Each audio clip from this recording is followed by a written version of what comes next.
Eu sou lá da Vinta Software. A gente é um estúdio de software de Recife que a gente trabalha para clientes de Nova York e São Francisco. A gente tem uma preocupação muito grande com o processo de software ou como a gente organiza a nossa produção de software. E isso foi meio que o que inspirou essa palestra. Além disso, nós estamos contratando, então quem entrar no site da gente, vinta.com.br/careers, para interessados, ou enviar um e-mail para jobs@vinta. Agora entrando realmente na coisa, a ideia é que eu vou falar um pouquinho com vocês sobre alguns conceitos que meio que ambientam ou que dão uma certa base para a gente falar sobre agilidade e sobre processo de software, e depois entrar um pouquinho em algumas partes ou coisas que eu considero importantes de se ter em mente quando você está falando de um processo de software. Para começar, o porquê isso é importante, eu acredito que todo mundo aqui tem uma noção de como trabalha bem. Tem uma noção de o que é que faz você produzir mais, o que é que faz você produzir menos, quais interrupções fazem sentido, quais interrupções não fazem, quando é que você tem que parar para ler e-mail ou responder o Slack, quando é que você quer considerar melhor para programar. E isso faz sentido, todo mundo aqui sabe. Agora, vai ficando cada vez mais difícil à medida que você vai adicionando mais pessoas nesse grupo. Então, uma pessoa sabe como ela trabalha muito bem. Descobrir a forma como 9 pessoas trabalham muito bem é exponencialmente mais difícil. Tem um gráfico aqui famoso que lida com isso, que não vai aparecer na TV, que essas são as linhas de comunicação que acontecem entre essa quantidade de pessoas dentro de um projeto.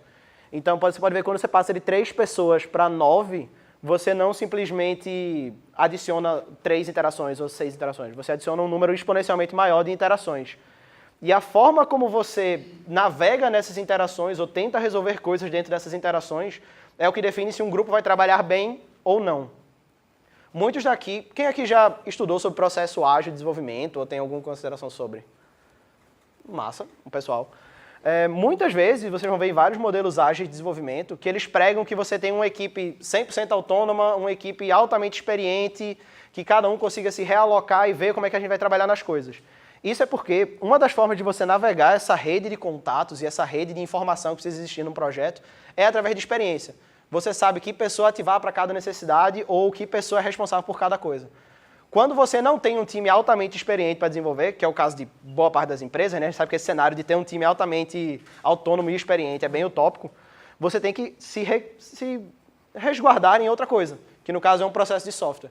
Um processo nada mais é do que algo que vai lhe ajudar a navegar isso aí no meio, que vai organizar essas linhas de interação para que seu time saiba como produzir algo bem dentro dele, para que algo que ele produza seja a melhor forma possível de trabalhar dessas 9 pessoas. Nessa linha, existem alguns conceitos que é importante vocês saberem, inclusive a galera que já estuda um pouquinho mais sobre ágil. Uma é, muitos dos signatários e das pessoas que criaram o ágil, eles estão com várias críticas sobre vários modelos que estão sendo implementados hoje, como Scrum, como Kanban, entre outros.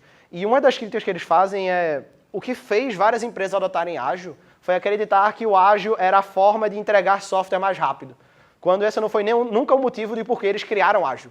Eles criaram ágil exatamente com essa mentalidade de ser a melhor forma de trabalhar para uma equipe, e que a equipe conseguisse se organizar, se iterar para achar a sua melhor forma de trabalho. Inclusive tem um depoimento até do próprio Ron Jeffries, que é um dos signatários do Manifesto Ágil, dizendo que, falando sobre algo em específico do Scrum, né, que é pontuar histórias quando você está estimando. Ele diz que, poxa, eu não lembro se fui eu que inventei histórias, mas se foi eu, me desculpe, e não recomendo que vocês usem histórias atualmente no processo. Isso vem muito de porque ele acreditava que a história funcionava muito bem no cenário em que foi inventado, no cenário da primeira empresa que usava Scrum, mas que sempre foi criado para que outras pessoas se apropriassem disso e criassem outras pontuações ou histórias de outra forma. Outra coisa do Jim Highsmith, ele não é necessariamente signatário, mas ele é muito influente nessa área, de que a velocidade está matando a agilidade. Muito do que eu vou mostrar para vocês não é necessariamente para aumentar a velocidade do processo de vocês, mas sim para melhorar a qualidade do que vocês entregam e a qualidade de vida dos desenvolvedores que estão trabalhando nesses processos. Algumas coisas interessantes e que eu vou bater várias vezes em cima é essa primeira. Processos, eles muitas vezes trazem rituais para resolver problemas que vocês não têm. Quando a gente está acostumado a pegar o Scrum da forma como ele tem, com retrospectiva, review, iteração, daily, weekly, entre várias outras coisas, a gente está pegando rituais para uma empresa que criou o Scrum com uma necessidade, quando muitas vezes a gente não tem essa necessidade dentro da nossa empresa. Para dar um exemplo, a gente na Vinta não fazia retrospectiva dentro do Scrum até alguns meses atrás, porque nossos times de cada projeto eram muito pequenos e muito especialistas, então a melhoria no processo acontecia continuamente dentro, e ninguém precisava de um momento, um ritual, uma pausa, para discutir sobre novas práticas. Isso acontecia no dia a dia. Quem tiver mais interesse nisso, eu não vou poder entrar muito a fundo, tem essa palestra que foi dada na Agile Alliance de 2016, do Joshua Karyevsky, em que ele propõe um novo modelo, uma ideia voltando ao princípio do Agile, que era menos de descrever ferramentas, menos de descrever práticas e dizer ungir essas práticas como ágeis, e mais sobre lembrar dos conceitos do qual o Agile foi fundado. Eu vou me basear um pouquinho nesse guia dele. Qualquer coisa vocês podem entrar em modernagile.org também, que tem essa rodinha, uma explicação por cima desses 4 critérios. Mas, entrando um pouquinho agora, o que eu quero dizer, e a mensagem que eu quero deixar para todo mundo, é que todo o processo ele é modular, tal qual um código que você escreve. Todo o processo ele pode ser tratado como um código na linha de pensamento que ele recebe um input, eles são várias atividades agrupadas para um objetivo final, e cada atividade tem uma função específica, da mesma forma como um código bem modulado teria. E agora mostrando alguns módulos ou algumas coisas que podem fazer sentido para o processo de vocês. Uma delas, e algumas delas vão ser muito mais princípios para vocês verem como aplicar do que necessariamente o código disso, e eu vou mostrar algumas formas de codar isso. Mas, novamente, isso é muito mais sobre mentalidade do que sobre a aplicação em si. Uma delas é a noção de code ownership, ou propriedade do código, em tradução livre. É um conceito que o próprio Martin Fowler ele bate muito, em que ele diz que isso é como o código dentro de cada projeto é apropriado pelos desenvolvedores. A primeira forma, a forma que ele acha mais normal e a forma mais danosa, é a de code ownership forte, que é basicamente, esse é o meu pedaço de código, ninguém mexe nisso, eu faço e eu testo isso aqui que eu vou subir para produção. Muitas empresas trabalham nesse modelo muito por necessidade mesmo, de tipo, poxa, eu tenho pouca gente e uma galera que está ainda aprendendo, então vou precisar de que cada um cuide da sua parte. O problema é que quando você chega em momentos de, poxa, uma pessoa ficou doente, ou, poxa, essa pessoa não pôde vir hoje e deu um problema nisso hoje. Então isso começa a gerar vários problemas e várias vulnerabilidades no seu desenvolvimento em si. Ele propõe que a gente mude para um nível mais avançado, que seria a propriedade fraca de software, no sentido de que uma pessoa é a dona e a responsável, enquanto que outras pessoas ainda podem fazer melhorias, ainda podem fazer reescrituras, ainda podem fazer qualquer tipo de alteração, contanto que se ela for grande, que você fale com a pessoa que é a dona. Isso é um modelo, para alguns que podem já ter percebido, muito comum em software livre, em software aberto. Pessoas desenvolvem, outras pessoas mexem. Ele propõe que a gente chegue num modelo ainda mais avançado, chamado de propriedade de código coletiva, no sentido que você abole a ideia de que uma pessoa é dona de uma certa parte do código e que você implementa ferramentas para que várias pessoas sejam donas de várias partes do código. Como fazer isso? Como garantir que várias pessoas sabem sobre partes do código diferentes do processo, diferentes do seu projeto? Uma quem veio para uma palestra ontem sobre PRs e boas práticas de PR já deu uma bisbilhotada, é a ideia de pull requests. Pull requests, eles são formas de você garantir que, ao subir o código para uma base de código em produção, eu passo por um processo que você estipula qual seja de revisão, ou de mínimo de apreciação de código para que a pessoa veja se está nas qualidades certas. E uma coisa que pode ajudar muito nessa linha, e por que isso é importante, é que você não precisa se depender de que cada pessoa tenha, olha, eu vou avaliar dessa forma e essa é a melhor forma de revisar, ou eu vou revisar dessa forma e essa é a melhor forma de revisar. Várias ferramentas permitem que você tenha um template de pull requests, para que qualquer pessoa revise o código da melhor forma com que você já descobriu até hoje na organização como revisar código. Então, o GitHub tem uma delas, o Bitbucket tem outra, é só olhar na plataforma mesmo e você consegue botar coisas nesse sentido de, poxa, o que é que você tem que se perguntar antes de submeter? Uma vez que você submeteu, o que é que você considera muito bom? Uma vez que você submeteu, o que é que você deve pedir à pessoa para complementar? E entre várias outras coisas que varia de organização para organização. Aqui é um exemplo, de vocês podem ver como é simples fazer isso, é só um markdown. Então você escreve o que a pessoa precisa ter, o que a pessoa vai ler e como ela pode preencher essas coisas do seu pull request. Isso ajuda bastante, até especialmente quando você tem apenas 1 ou 2 desenvolvedores muito experientes na equipe e você quer que todo mundo revise código. Aqui tem um exemplo também de checklists, que é uma coisa interessante que a gente lá na Vinta faz, de, poxa, já que eu vou criar meu pull request, o que é que eu preciso fazer para garantir que eu vou fazer um pull request bom logo de cara? Então a gente cria uma checklistzinha, isso está no playbook da gente, que está em Vinta software/playbook lá no GitHub. Outra coisa interessante também são linters. Linters, eles são checagens automáticas de código enquanto você está desenvolvendo. Então, várias ferramentas como PyCharm e VS Code eles suportam elas. E é basicamente para você ver questão de, estou seguindo a PEP 8 ou não. Ou, poxa, estou separando os métodos ou nomeando eles da forma como eu acho certa. E eles são também programáveis, então tem várias formas de você programar linters e várias libs que podem ajudar a você criar uma ferramenta específica para a sua própria organização, garantindo o que você considera bom em qualidade de código. Outra coisa, erros têm que ser vistos de forma sistêmica e não um erro individual de alguém. A ideia disso é muito de que se uma pessoa comete o erro e você culpa isso na pessoa, é muito mais difícil de a pessoa levantar uma ideia nova depois, ou tentar trazer algo novo que você não tinha previsto, porque ela pode achar e pode se sentir inibida por já ter errado uma vez. A ideia é de sempre que você tiver um erro, tentar olhar para o processo e para a forma como sua equipe trabalha e se perguntar o que é que a gente poderia ter feito para evitar que esse erro acontecesse e fazer a mudança logo em seguida. Um exemplo interessante é esse caso do Etsy. O Etsy ele tem um prêmio que ele dá de suéter de 3 braços para a pessoa que fez o maior erro do ano. E ela recebe esse prêmio exatamente como forma deles mostrarem que, poxa, você errou, não tem problema, foi um erro que melhorou muito o nosso processo. Um exemplo que eles dão bem claro teve um cara que foi subir uma alteração no CSS, porque essa pessoa ele era mais júnior, então ele não podia pegar muita coisa do back. Ele subiu um CSS que quebrou o site, tirou o site todo do ar. Então, você pode ou crucificar a pessoa que tirou o site do ar, ou entender que se uma pessoa consegue quebrar seu site com um CSS, você talvez esteja fazendo alguma coisa errada. E a ideia era muito de, poxa, eles mudaram o processo, foi uma mudança bem grande, para que, beleza, ó, agora, qualquer pessoa que estiver trabalhando no front não consegue tirar o site do ar. No máximo ele tira uma página, no máximo uma página vai reverter para o layout antigo ou alguma coisa do gênero. Mas enfim, normalmente o erro cai para o processo. Normalmente a culpa não é da pessoa, você poderia sempre melhorar. E lembrando, todo processo ele é modular. Várias coisas que eu estou falando aqui não necessariamente vão encaixar na organização de vocês, mas a ideia é fazer vocês pensarem no princípio por trás dessas coisas. Então, alguns são exemplos de coisas que vocês podem programar, outros são para incentivar vocês a olharem outras coisas nesse sentido. Uma delas é a questão de feature toggle e deploys mais seguros. Isso é uma prática no Spotify, a gente faz lá na Vinta também, acredito que outras empresas também façam. Quem veio mais cedo viu a palestra de Hugo Bessa sobre isso, que falava sobre boas práticas de como fazer, como testar isso. Mas a ideia, grosseiramente, para quem não viu, é que você consegue ter um on e off de qualquer feature que você vai subir para produção. E isso possibilita algumas coisas legais, como por exemplo o Spotify. Se vocês verem aqui, o Spotify ele tem um dia de cada semana em que tudo vai ser deployado para produção. E com o Feature Toggle, ele consegue fazer isso aqui. Eu quero subir a Feature D desligada, mesmo que eu esteja apenas no começo de fazer ela. Isso garante muito mais agilidade do seu time, de que você não vai esperar até aqui para pegar um erro na Feature D em produção. Você vai descobrir já aqui, sem quebrar nada, porque a feature está desligada. Então você não interfere no fluxo de usuário, você não interfere em alguns problemas, e você tem a chance de descobrir alguns erros já de produção.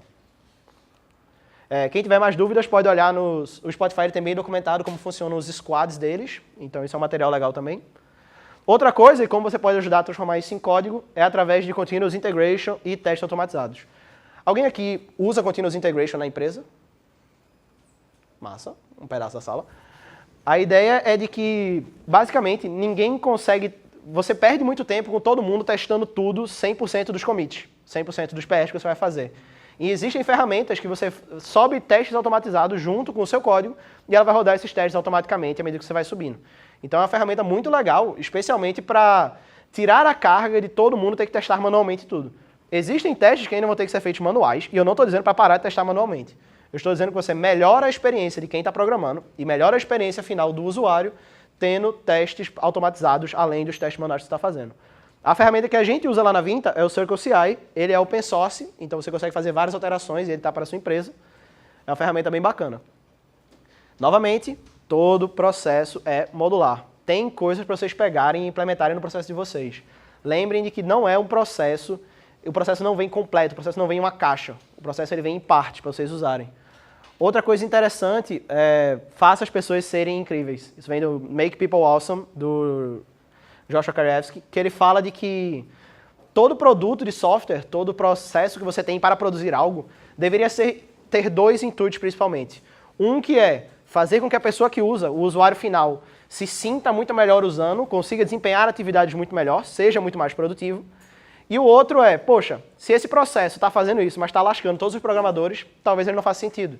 A ideia é de que o processo ele deve se preocupar também com que seus programadores tenham muito mais desenvoltura, muito mais liberdade e muito mais autonomia para mexer, criar e produzir, que é o que a gente quer fazer. A ideia vem um pouco de dar valor ao UX, então entender que o fluxo do usuário para tornar o projeto mais interessante deve ser parte integral e preocupação do desenvolvimento. E tem uma coisa que até um pessoal lá da Vinta fala muito, que é, normalmente, um back-end muito complexo ou erros muito complexos dentro do back-end podem estar vindo de um fluxo meio cagado de uso do usuário. Então, um fluxo meio cagado gera algumas coisas, vai gerar complicações não só para o usuário, mas para você que está desenvolvendo coisas no back-end e tem algumas preocupações a mais que você talvez não precisasse. Algumas ferramentas que ajudam nisso, e principalmente nesse segundo ponto, de garantir a autonomia dos programadores, de verem o que está errado e poderem partir para mudar isso, eu trouxe 2 exemplos, um de back e um de front. O primeiro de front é o Hotjar. Ele é uma ferramenta que ele mostra mapas de calor de sites. Então ele mostra tanto de scroll, para você ver até onde as pessoas estão scrollando, quanto por onde estão indo seus mouses e onde estão sendo os cliques. Ele deu um insight muito interessante para a gente da Vinta em um mapa desse aqui, que é um mapa de cliques. Então onde pessoas clicam ou tentam clicar. E ele mostrava que, por exemplo, mesmo a gente não tendo um link, dando um highlight em alguma parte gerava mais engajamento, fazia pessoas virem mais para cá. E outro, foi até uma mudança do nosso site, que foi por causa disso, a gente achava que um certo tipo de efeito de imagem que acontecia, que era um pouco mais demorado, um pouco mais visual, era ruim pelo gosto da gente. A gente não gostava de ver isso dentro de sites. Mas quando a gente botou o Hotjar, a gente viu que uma das áreas que mais tinha interação no site da gente era a área com esses efeitos mais visuais que a gente odiava.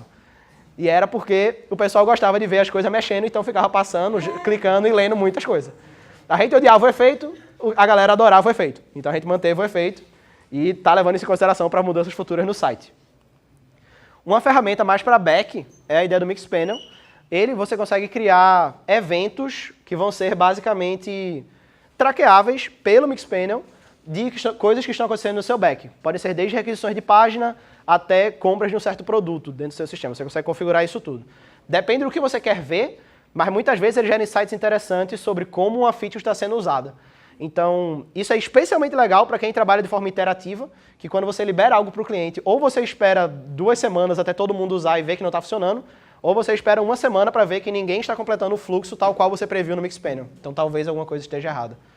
Existem algumas preocupações, porque ele é um pouco mais complexo que o Hotjar. O Hotjar é um códigozinho JavaScript que você bota na página e pronto, acabou-se, ele está funcionando. O Mixpanel você tem que configurar um pouquinho por trás, especialmente o que você quer medir e quais são os eventos relevantes para você. Mas algumas boas práticas, como por exemplo, deixar todas as variáveis de um módulo perto desse módulo para que você consiga sempre ter a noção do que você está traqueando e lembrar de mudar isso quando você mudar alguma coisa nesse módulo. E algumas outras coisas, qualquer coisa a gente pode falar mais depois. Outra coisa interessante dentro dessas ferramentas, desses módulos que eu estou entregando, é que você tem que se preocupar, ou pelo menos eu acho muito interessante, que você se preocupe com ferramentas e partes do seu processo que garantam crescimento e troca de conhecimento entre os membros, entre a galera da equipe. Isso é muito importante para você não precisar sempre das mesmas coisas no seu processo, não passar sempre pelos mesmos erros e garantir que seu processo está evoluindo junto com a sua equipe. E uma coisa legal, que pode ser muito mal utilizado ou muito bem utilizado, é a questão de reuniões.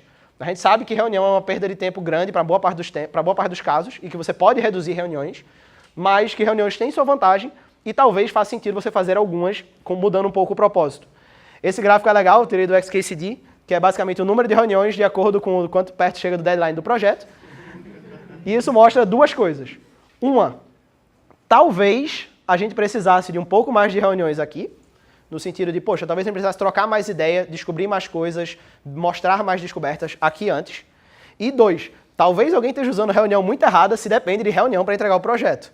E nesse sentido, a ideia é que a reunião ela não precisa ser um ponto de repasse. Repasse pode ser feito por e-mail, repasse pode ser feito pelo Slack, repasse pode ser feito por várias outras ferramentas. A reunião ela pode ser uma forma de você trocar conhecimento literalmente. Lá na Vinta, a weekly da gente, a reunião semanal, ela é feita para cada projeto responder quais foram os meus desafios técnicos, o que é que eu aprendi que pode ser útil para outro projeto e pedir um momento de dúvida de, olha, eu estou com essa dúvida aqui, a gente pode seguir pelo caminho A ou B, eu queria ouvir toda a empresa para fazer isso. A reunião vira um momento de aprendizado semanal e não um momento de repasse semanal.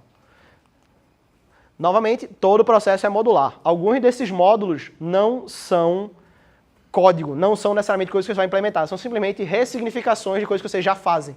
Alguns módulos é uma reunião diferente, alguns módulos é uma palestra diferente, alguns módulos é treinar algo que você já sabe.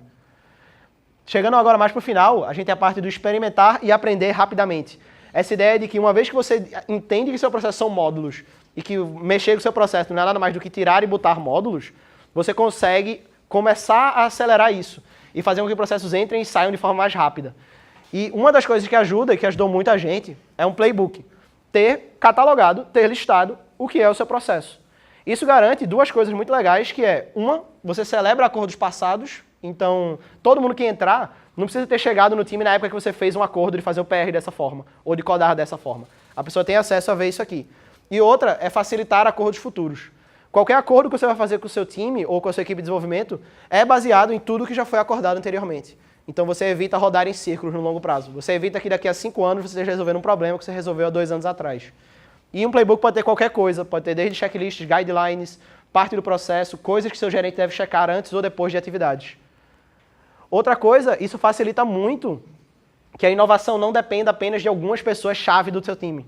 A gente sabe que sempre tem algumas pessoas mais experientes, e é normal, e está tudo bem, que essas pessoas puxem mais, inovem mais, tragam mais novidade, até por terem mais bagagem, até por verem mais coisas. Mas também pessoas que estão chegando trazem uma visão nova e interessante. Pessoas que estão chegando ajudam com uma visão nova da coisa e com ressignificação até de outra empresa que ela veio, que fazia uma coisa que você nunca tinha pensado. E a ideia dessas ferramentas é facilitar com que aquele fluxo que a gente viu como danoso no começo possa ser usado também para gerar ideias novas.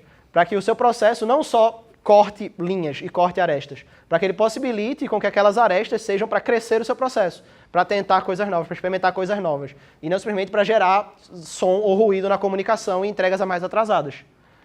A ideia, pessoal, que eu queria passar com tudo era, se todo o processo é modular, todo mundo aqui pode reconhecer os seus módulos, ver o seu processo de forma um pouco mais analítica, ver quais são as partes que fazem ele funcionar, iterar sobre isso, tirar umas, botar outras, tirar o que não faz sentido, botar o que faz sentido e conversar mais sobre. A gente quer trazer mais essa discussão de processo de software, a gente está muito disposto a discutir isso e acredito que todo mundo aqui tem algo para agregar para outra empresa que está aqui. Esse é o principal ganho do evento, isso é o que eu queria trazer nessa palestra.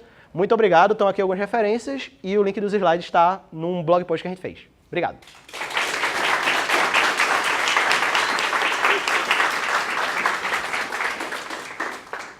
Perguntas, pessoal? Não sei se eu tenho tempo.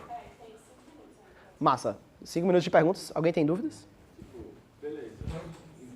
Como iniciar um processo, ou definir um processo, principalmente quando está só você e o seu colega, porque como você disse, no início é tudo muito fácil, né? Sim, sim. E quando você acha a necessidade de agregar mais pessoas, o negócio começa a bagunçar. Sim. Aí como se planejar principalmente para esse início? Pronto. O que eu acho que é importante, primeiro de tudo, seria anotar o que vocês já sabem. Entrar pessoas é sempre um negócio complicado, porque a pessoa vem com toda uma outra bagagem e ela não trabalhou com vocês o tempo que vocês trabalharam para saber o que é bom e o que é ruim no caso de vocês.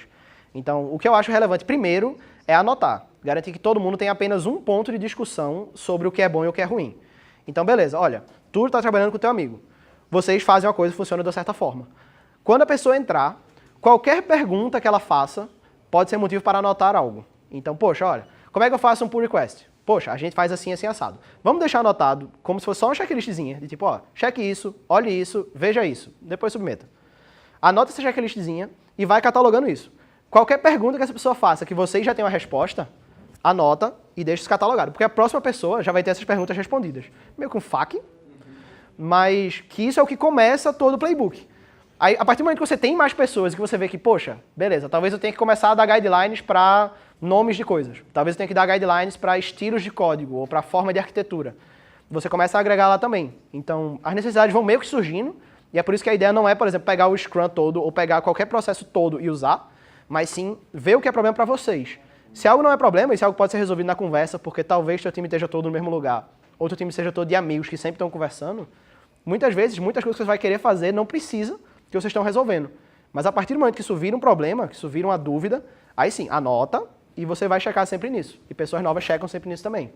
Então, você tem, meio que você como experiente, ou com pessoa no começo, tem 2 trabalhos. Um que é deixar anotado o que você está fazendo, e outro que é garantir que quando alguém vai perguntar para você, você diz, não, ó, olha lá. Olha primeiro lá. Tô de boa, olhe lá, depois você vem para cá.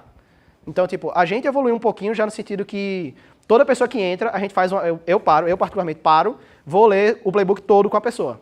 Demora 1 hora, 2 horas, mas a pessoa já tem pelo menos, olha, se quiser tal coisa, olha aqui. Se quiser tal coisa, olha cá. Eu não vou ler tudo, todos os checklists com a pessoa, mas eu vou dar a noção e o entendimento a ela de que, olha, a gente anotou muita coisa já. Vai ter coisa que você vai ter que perguntar e que vai ser mais fácil perguntar? Vai. Mas vai ter coisa que vai estar no playbook. E quando alguém disser, olha no playbook, você vai saber onde olhar e e vai ser mais fácil de você olhar e entender. Não sei se respondeu direito. Massa. Alguém tem mais? Quando a pessoa está, assim, você tem um time um pouco maior já, cerca de 10, 15 pessoas. Aham. E às vezes você tem prioridades diferentes e testes diferentes dentro desse time. Aham. Qual a dica que você daria, por exemplo, para alinhar a prioridade de um time geral da empresa, ou seja dentro do organismo lá? Aham. Eu tenho essa lista de prioridades, mas eu tenho 10, 15 pessoas fazendo atividades diferentes. Muitas vezes cada um acha que sua prioridade É maior do que o outro, eu li um pouco sobre, estava falando sobre o Spotify, vi que o Spotify usa o que é. Aham. Que é lá de Sim. objetivo e horizonte lá para tentar alinhar isso. Isso. Parece um pouco que é bonito na teoria, mas é muito difícil. Sim, tem um pouco disso. É só uma dúvida e uma réplica. Essas 15 pessoas trabalham na mesma feature ou trabalham em coisas diferentes? 15 pessoas trabalhando remoto. Tá. É um cenário um pouco mais difícil, mas existe forma de fazer isso. Tem até um pessoal da Olist ali que trabalha remoto, tem um processo bem bacana também, que tu pode trocar uma ideia. Mas, normalmente, o problema que você tem de priorizar várias coisas que são ditas como muito importantes é porque a prioridade é grande para todas, só que diferente para as pessoas. Então, eu acho que a principal coisa do OKR, ou de Objetivos Key Results que ele faz, é você garante que cada pessoa tem, cada time ou cada grupo tem como dar prioridade para as suas coisas dentro do grupo. E você teria que ter um momento de sync, eu imagino, algum momento de sync das pessoas para mostrar que, tipo, olha, estou trabalhando nisso porque isso é prioridade para o meu grupo e essa atividade vai gerar tais coisas nesse projeto. Enquanto o outro vai dizer, poxa, beleza, era bom saber disso porque eu estou preparando uma coisa aqui e talvez não faça sentido com a alteração que vocês estão fazendo. Então eu acredito que é muito de... Não precisa ter uma prioridade central de todos os 15, mas precisa ter prioridades dos grupos que estão trabalhando na feature. É meio que o Spotify fala nos squads. Os squads ele têm autonomia para decidir mudanças dentro da feature dele. Então eu acredito que é um pouco disso. Não precisa ser um backlog conjunto para os 15. Mas precisa ser um backlog menor para que as pessoas consigam, dentro das equipes, terem autonomia para escolher prioridade e, para não gerar caos, ter um momento de repasse entre os times, de alguma forma. Pode ser uma reunião, pode ser um roadmap numa Asana ou qualquer coisa em que você tenha, tipo, as coisas que cada time está fazendo. Alguma forma que os times consigam se dialogar e que pessoas que são preocupadas com a interação com alguma outra feature consigam ver, consigam checar de forma fácil. Mas aí qual ferramenta vai depender do time. Não tem como dar essa resposta. Como é que vocês trabalham para estar atualizando esse playbook? Existe alguma equipe responsável por isso? Porque a documentação está sempre movendo. Sim, sim. Outra coisa, Diz. sustentação, existe alguma equipe própria para isso? Para diferenciar a equipe de feature e a equipe de correção de bugs? Pronto. Primeiro, sobre o playbook. A gente não tem uma equipe própria, todo mundo altera o playbook a partir do momento que descobre algo. O playbook, ele, como está no repositório aberto, ele funciona através de issues e PRs. Então a ideia é qualquer um levanta uma issue, qualquer um pega uma issue e corrige, da mesma forma como faria no repositório open source. Então, e a gente separa um tempinho na semana para pessoas se preocuparem só com isso. A gente está chegando num ponto agora que a gente ficou, poxa, talvez a gente esteja se preocupando demais com os projetos e pouco com algumas ferramentas que a gente mantém. Então a gente separou um tempinho para isso. Foi um bloco novo que a gente adicionou no processo da gente. Olha, sexta-feira de tarde, todo mundo vai tentar mexer ou no playbook, ou escrever um blog, ou fazer alguma coisa nesse sentido. Então a gente separou um tempinho para isso. A gente ainda está iterando sobre, mas aparenta estar funcionando para o contexto da gente. Esse separar um tempinho para fazer. A outra pergunta foi sobre... Se vocês têm alguma equipe só para sustentação, como é que vocês... Tipo, para feature e correção de bugs, como é que funciona? Pronto. A gente lá na Vinta dá autonomia para cada projeto meio que se organizar, até porque os projetos da gente têm realidades muito diferentes de um do outro. E todos os projetos da gente, eles estão com a gente há pouco mais de um ano. Então, a equipe já teve tempo de entender quais são os problemas e os gargalos dentro do seu desenvolvimento e entender quais são as regras de negócio, o que impacta mais ou o que impacta menos dentro de cada projeto. Então, meio que cada equipe se organiza. Tem uma das equipes que mantém uma pessoa de suporte X e X dias, porque sabe que é o aumento de demanda. Tem uma outra pessoa, tem uma outra equipe que mantém todo mundo desenvolvendo feature, porque tem muito menos suporte. Então, varia. A gente não tem uma resposta fechada para isso, não. Hã? O teste é dentro da equipe? Todo mundo lá na Vinta desenvolve teste. A gente não tem um tester em si. Todo mundo lá é full stack e testa. Uma equipe de qualidade. São testes unitários e... A gente tem teste unitário, teste de integração e teste de regressão, mas a gente faz automatizado muitos pelo CI. Mas a ideia é A gente tenta fazer com que as reuniões semanais e vários outros momentos de rituais da gente sejam para troca de conhecimento em tudo, especialmente em qualidade. Então, o que um projeto ou o que uma equipe descobre, ela repassa para todo mundo. E isso é a garantia de qualidade da gente. A gente está sempre preocupado, e se todo mundo está preocupado, cada um chega com inovação, uma novidade, e a gente vai misturando e vendo o que faz sentido ou não. E muitas vezes poxa, isso faz sentido para o seu projeto. Massa, continua aí. A gente não pode obrigar todo mundo a fazer, mas para tu faz sentido, continua. Isso só não é verdade muitas vezes na parte de segurança. Porque quando alguém descobre uma brecha de segurança, não é sobre o meu projeto ou nada. Tem uma brecha de segurança aqui pesada, todo mundo tem que procurar outra ferramenta. Então, salvo em algumas questões muito básicas, assim, de segurança ou de, olha, tal lib ou tal ferramenta vai ser desligada. A gente tem que procurar outra solução. Então, salvo em casos muito extremos assim, cada projeto tem autonomia sobre o que ele está fazendo. Tem tempo? Não, acabou. Obrigado, pessoal. Qualquer coisa a gente está aqui no evento.